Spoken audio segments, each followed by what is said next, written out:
мне много раз вот писали там, и упрек там тоже мой адрес был, какой хозяин, такая собака там, туда-сюда. Вот 2 собаки сейчас. И вообще разные. Поиск разный. Характер разный. Интерес разный. Интерес к поиску, скажем, у Тулана больше интереса к этому, ну, к пушному все-таки, к зверю. У Айды уже, как сказать, в основном на боровую птицу. Я не знаю, вот почему так пишут, говорят вслух, что вот какой хозяин, такой и питомец.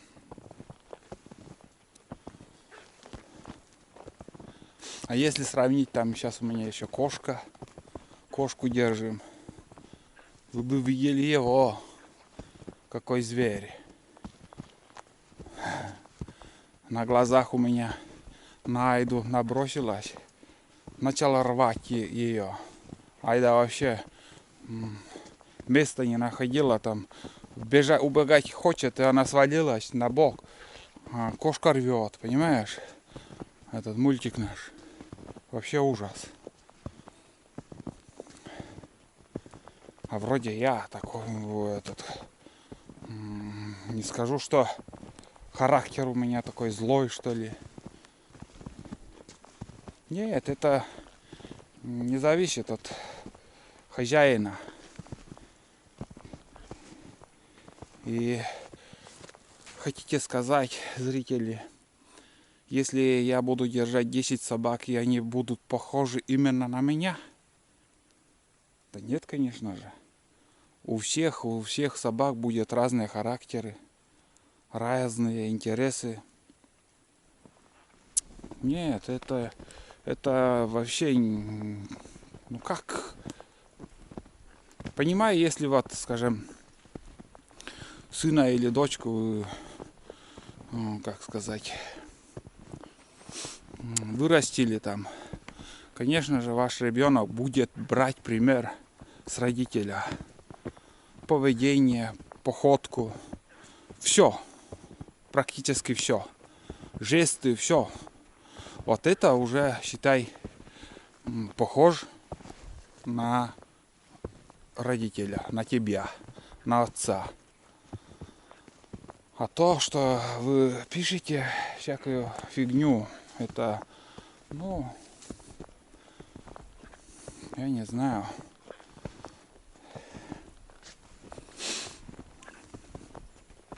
Я вообще другого мнения и категорически против. Не соглашусь с теми, кто вот такое пишет. Вот. Ну, иду, болтаю. Мне легче идти. Айда вон рядом. У Айды характер поменялась. Она и с одной стороны добрая, а с другой стороны злая тоже. Бывает там и с Туланом там тоже дерется. Но как и со мной произошел вот этот переломный момент со встречей с медведем, также, я думаю, с собакой. Она тогда реально, наверное, тоже, как и я, испугалась. Может быть. Но я так думаю. Я-то испугался. Я еще как испугался. Мне от этого не стыдно. И не знаю. Есть люди, которые вот иногда напоминают мне об этом. Как я убегал от медведя. Но убегал. Реально убегал. Что поделаешь. Испугался. Жизнь одна. Смелые долго не живут. Это уже доказано. Я рванул. Еще как. Была бы камера на лбу, вот как сейчас вот я охочусь, у меня в основном, если интересные места, у меня на лбу видеокамера. Конечно же, я заснял весь этот процесс. Но у меня был Panasonic, и у меня с руки он упал. Ну, не упал, я повесил, у меня висит на шее. И не до камеры мне было, просто честно. А в этом году спокойно в лесу. Ни одного медведя. Тишина, полный штиль. Вот самое интересное, вот сейчас Тулан вот нашел кусок шкуры у лося. Откуда он, почему, если, скажем, медведь или волк разорвали, должны быть и кости, но ничего такого они не нашли. Так, или тут собаки мои даже с утра были. Ага, я думал, следы от куницы. В прошлом году, наверное, или позапрошлом я снимал тоже в 2 местах 2 оленя, объедки. Позапрошлом, наверное, получается.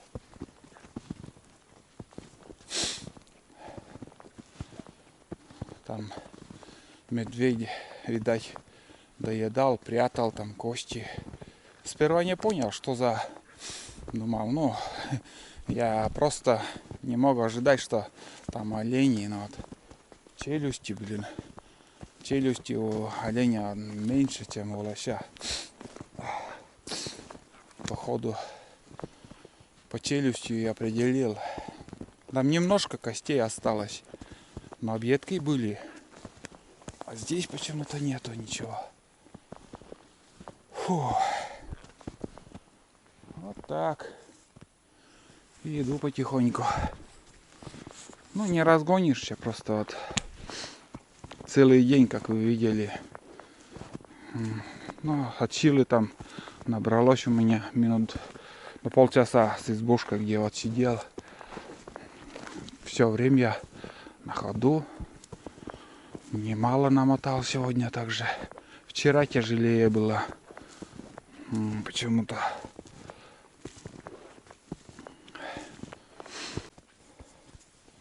Допиваю чай. Не чай, а молоко.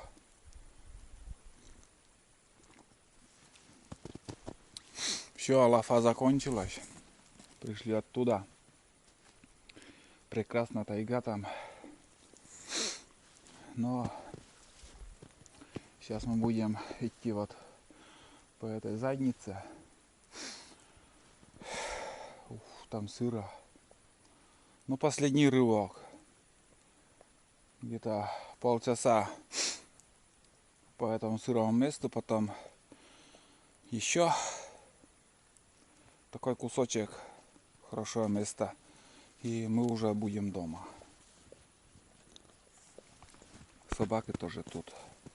Они набегались, надоело тоже им. Приводят себя в порядок, отдыхают. Тулан молодец. Отработал сегодня. Мы сегодня бездельники. Ни одного выстрела, к сожалению. Литровый термос, вот этот, который я сейчас использую.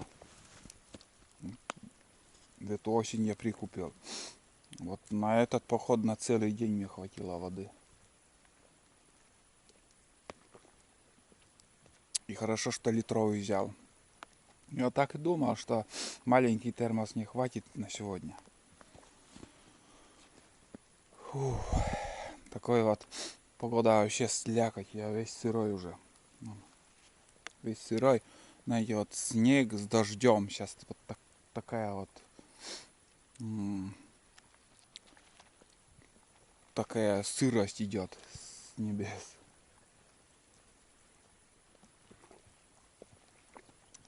С деревьев, вон, смотрите, уже почти все, весь снег выпал. Ну, растаял. Не знаю, сегодня ночью заморозки будут, не будут. Что-то говорили, что -5, не знаю, что будет. Ну вот. Там еще остатки допью и дальше в путь. Ну, до темна мы успеем, 100%.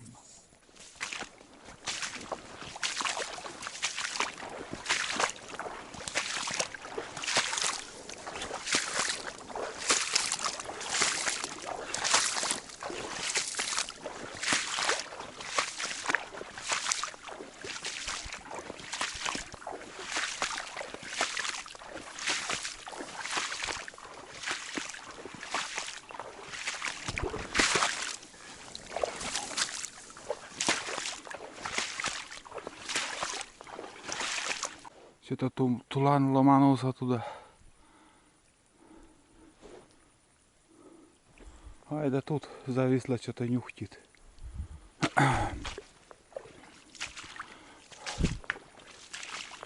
Без злая, без ничего.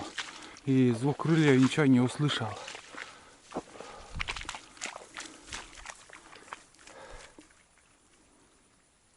Резко так он побежал, так быстро.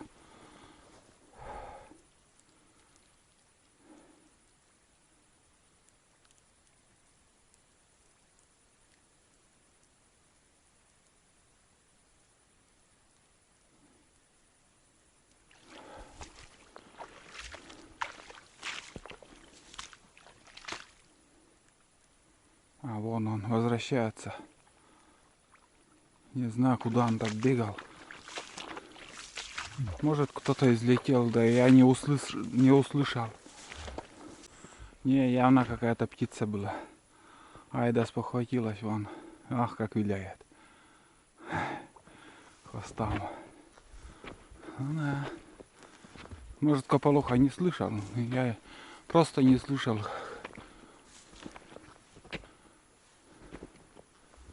Ну, да. Это птица была какая-то. Ну вот следы. Вон они. И Айда нюхтит. Следы кополухи. Это не глухарь, это явно кополуха. Ага. Ну, каждый год здесь, в таком месте я вижу их. Бывало там один раз очень много их. Я не знаю, почему там собиралось. Может, переход какой-то делали. Фиг знает. Вот они. Вот. Им не мешает. Болото, не болото, они бродят. Глубокий снег, без разницы. В поисках пищи, корма.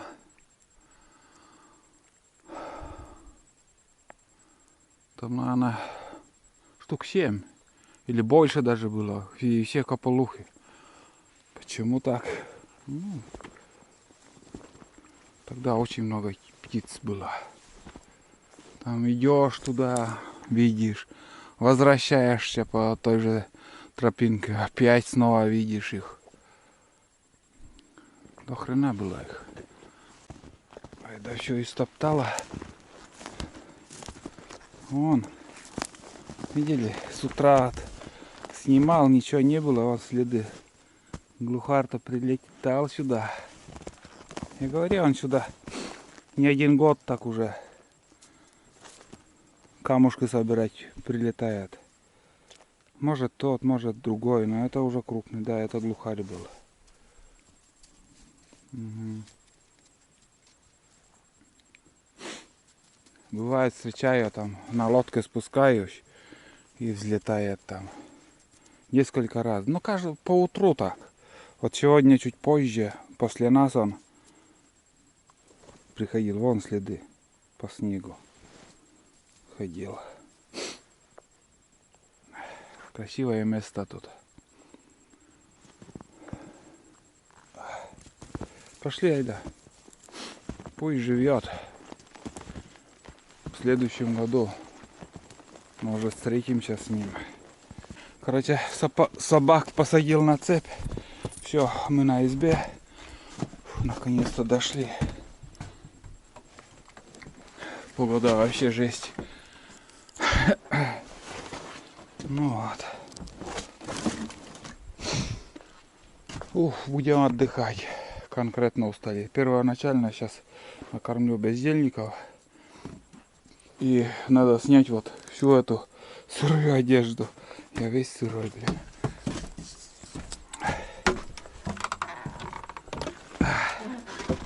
Вот.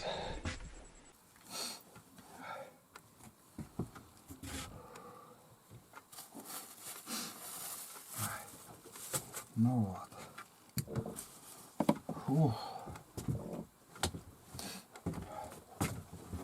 Ну да. Это погодка сегодня.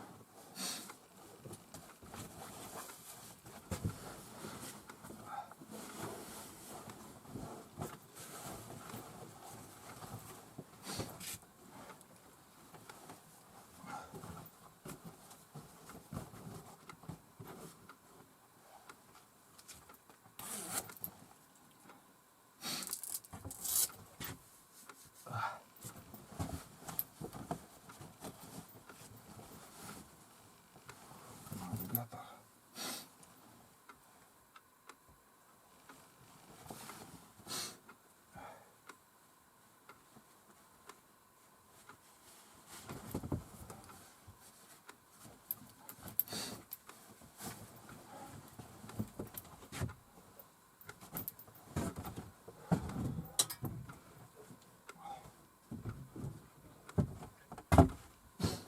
Так.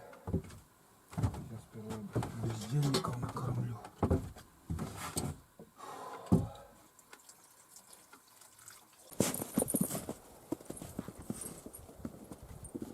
Чего творно? Ну,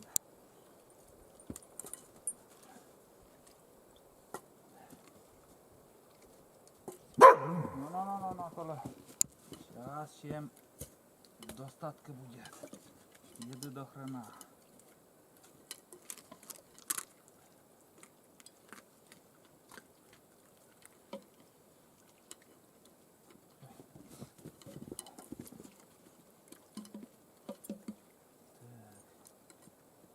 Вот только нету. Ида. Ида. О.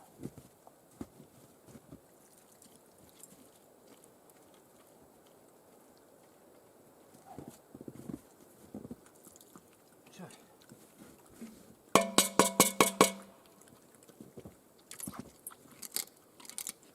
Ну вот. Сытые довольные будут.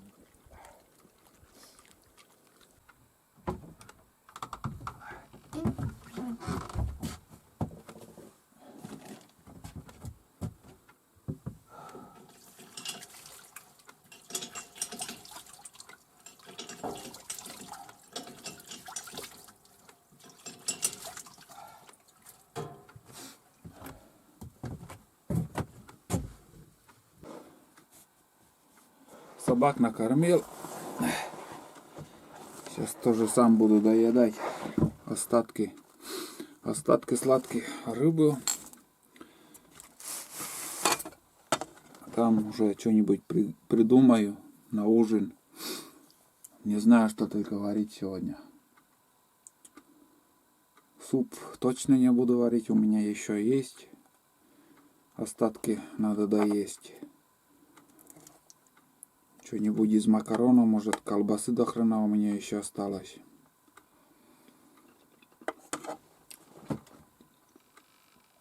Сейчас 3 часа дня.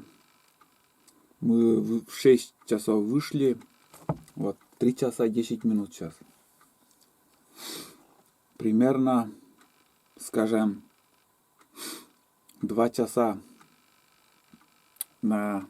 Ой, час на 2 километра с расчетом. Я вот просто больше, но никак не получится идти. Скорость больше набрать. Потому что очень трудный путь был. Считай, 9 часов времени, что я прошел. Из этого я вычту примерно час рыбалки. Ну и с перекура, остановки еще час. 2 часа я оттуда вычту. 6, 7. 7 часов ходьбы на 2 километра. Примерно 14-15 километров я сегодня прошел. По усталости тоже чувствую, что это так. Ну вот, зимний поход, когда я сюда приезжал, последний поход на феврале был, тогда по навигатору я... Но навигатор был включен у меня. И на лыжах я прошел... Сколько же? 22 или 25, или 24 километра. 22 или 24 километра. Это рекорд. Зимой на лыжах это тоже, скажу, нелегко. Но этот путь вообще тяжелый. Там это болото, когда ты переходишь, вот здесь вообще гибельно. Сам по себе еще вот прям снега много и притормаживает. Вот ты шагаешь, а шаги не набирают скорости вообще. Вот такой вот. Но я доволен своим походом сегодняшним. Пускай без выстрела, но я очень даже доволен. Я доволен тому, что мне удалось поймать рыбу. Тулан помог поймать зайца. Сейчас, наверное, этим займусь. Разделкой. Шкуру надо снять. Разделать все это дело. Ну, такой поход, в принципе, нормально поснимал. Места, где я проходил, какие следы видели. Избушку. Очень нравится мне эта изба. Теплая изба, между прочим, тоже. Хорошая печка там. Ну, одни плюсы у этой избы. Да и хозяин как-то на стриме, я у него, ну, он комментарий написал на стриме моем, и я спрашиваю его очень, ну, как сказать, сразу в онлайне. Говорю, можно там переночевать? Конечно, без проблем. Ну, значит, хорошие, добрые люди там тоже. Но я не встречал их еще. Вот. Вот такой день. Но это уже все, заключительный день. Завтра уже поеду домой. Я планы не менять не буду. Я кругом все обошел. Очень много километров прошел за эти дни. Хорошо, что я один день хоть без собаки настрелял рябчиков. И то ладно, пустым не возвращаемся. Ну, могли бы вообще пустыми возвратиться. Ну, был год, когда я отсюда возвращался, 2 рябчика только у меня было в наличии. Вообще ничего не ловилось, ничего стрелять не попадало. Вообще как-то какой-то бедный год был какой-то вообще. 2 рябчика домой привез. И вывод какой? Вывод такой, что если нету ягод в лесу, не будет и птицы. Не будет птицы, не будет и куницы. Так что все зависит от обычного корма для них, пищи. Ну, вернее, корм. Это ягоды. Остатки, вот что вот мы вот сейчас ходили, вот вчера, сегодня, раньше. Это, знаете, вся птица это старые. Это не молодые. Одно не могу понять, почему вот молодых вообще нету. Хотя черники первоначально было, лето было жаркое и овода много было. Весна вроде такая неплохая была. Должны были быть выводки, но нету молодых никаких. А после черники ягод вообще не было. Брусники, клюквы мало. Клюквы мало. Брусника вообще не было.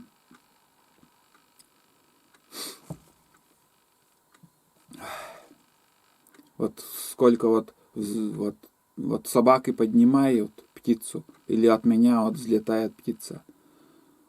Птица улетает, знаете, вот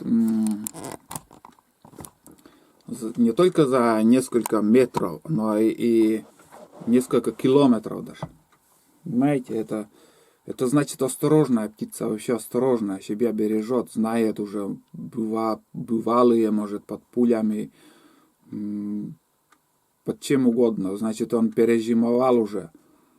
А если молодая птица, вот поднимет собака, он обязательно улетит, но не так далеко. Обязательно сядет, обязательно будет бормотать на собаку.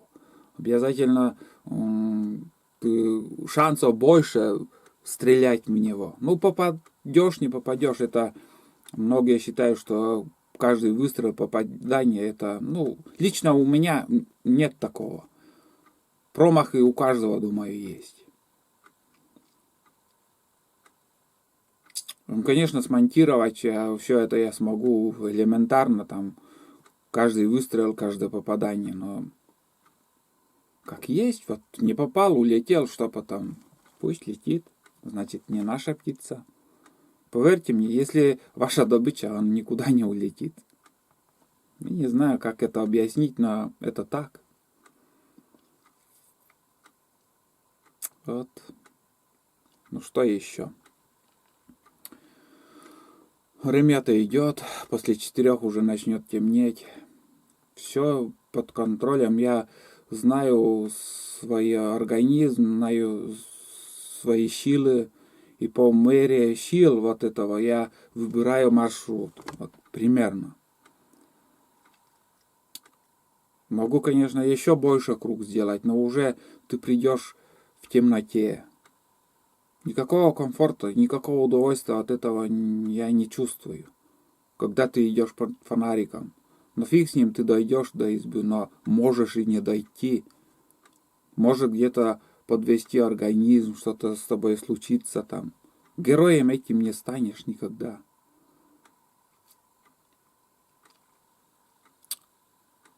Редко я, когда на Буране, да, удивляются зрители мои, почему, говорят, Олег, ты всегда на Буране возвращаешься ночью. Блин, честно, вот я в тайгу на Буране вечером никогда не выеду. Я выезжаю вечером домой. Каждый километр это ближе к дому. Если что-то случится с Бураном, я домой дойду. А вот, скажем, в тайгу нет. Не надо так. Ну и бураниться там, готовая бураниться, легче идти. А вот, скажем, вот снимал я, где я ходил. И под фонариком вот идешь ты там, где-то споткнешься. Я сегодня проваливался, и, честно говорю, вот у меня вот, как сказать, эти болотные сапоги чуть-чуть не дошли. Такая яма, наверное, по ходу, наверное, я думаю, туда лось наступал, потому что какая-то вот яма интересная. И если в коротких сапогах там водой залило бы, а у меня чуть-чуть не вошла, вода не зашла в сапоги. Бывали случаи, когда иду, вот навигатор настраиваю, по ходу там иду, у меня так нога в яму попадет, и своим весом тела нога остается, а тело идет вперед. И запросто там травму получить. Ох, это такие моменты бывали страшные. Но я об этом уже тоже рассказывал. Ну и также бывает там истории рассказываю, но многие зрители только что нашли мой канал, не видели, не смотрели. Ну и бывает немножко так повторяюсь. Хотя не стараюсь я это делать.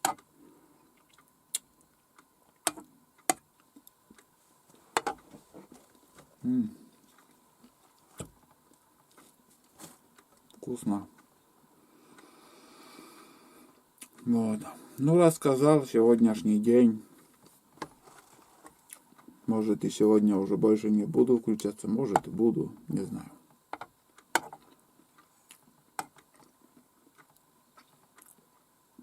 Про собак рассказал. Примерно сколько километров. Ну, отчил, да. Примерно так и есть. 14-15 километров. Это 100%. Может, чуть больше. Но 15 верняк.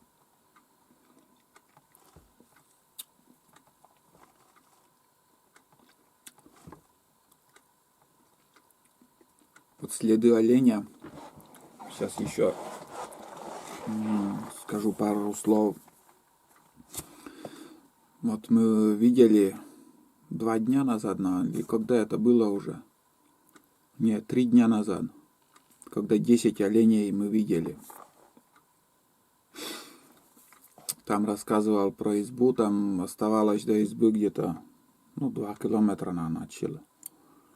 И вот сегодня вот видели тоже следы. Наверное, это тоже самые следы, те же олени. Примерно 10 штук тоже. Вот. И не подумайте, что я ходил именно в ту сторону, где я видел их. Это совсем другая картина, совсем вот так вот. В другой стороне.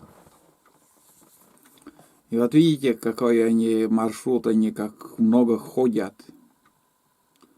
Видишь в один день там, сегодня уже там, завтра будет там, будут там. Они все время идут. Они, у нас цыганами их называют в нашем селе.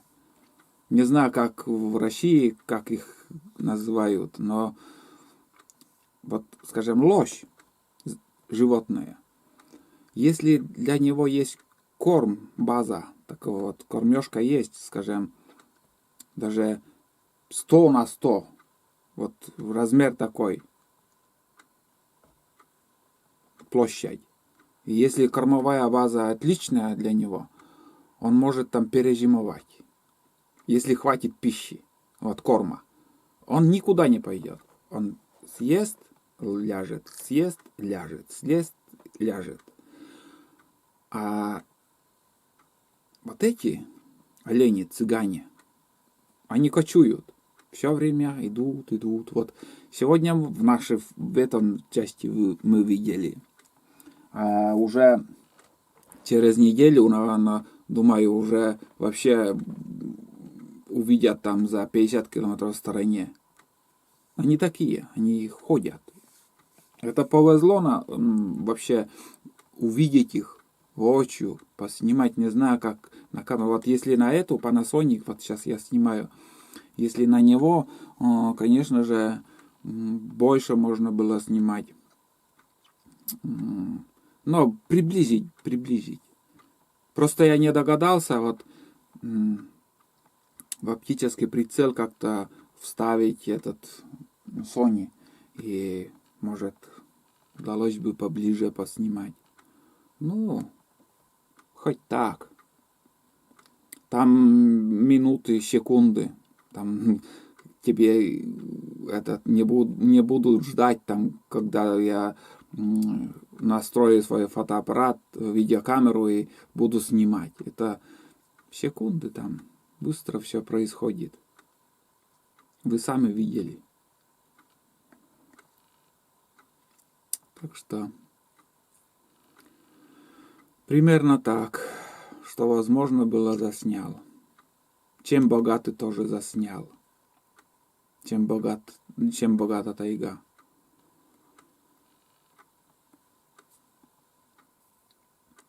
Будем надеяться, в будущем году все больше станет, больше будет.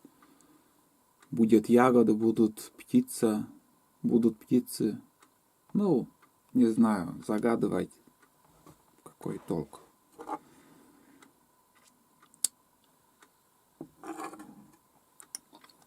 Ладно, короче, ребят. Сейчас я доем все это. Чай попью и вечерним бытом буду заниматься. Все надо успеть. Дровышки, в принципе, до завтра хватит. Завтра еще заготовить надо дрова. Там видно будет. Чищу оружие. Сегодня базар, вокзал. За ужином не будет. Что, возможно, уже наговорил. Хватит на сегодня. Это уже перед сном последнее дело.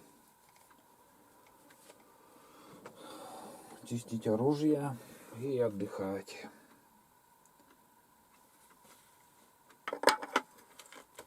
Потому что под дождем, под снегом бродим.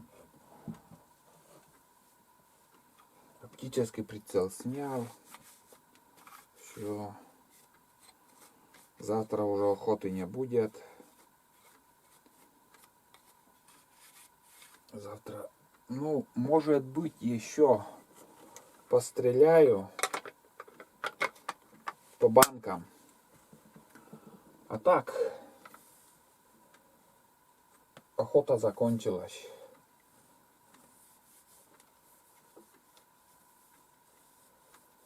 Я доволен тем,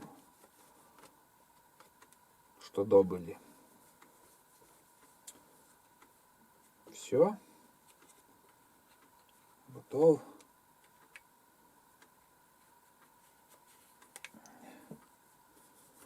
К бою готово оружие. Самое главное чистка. Чтобы не подводило тебя. Чтобы нигде не заржавело.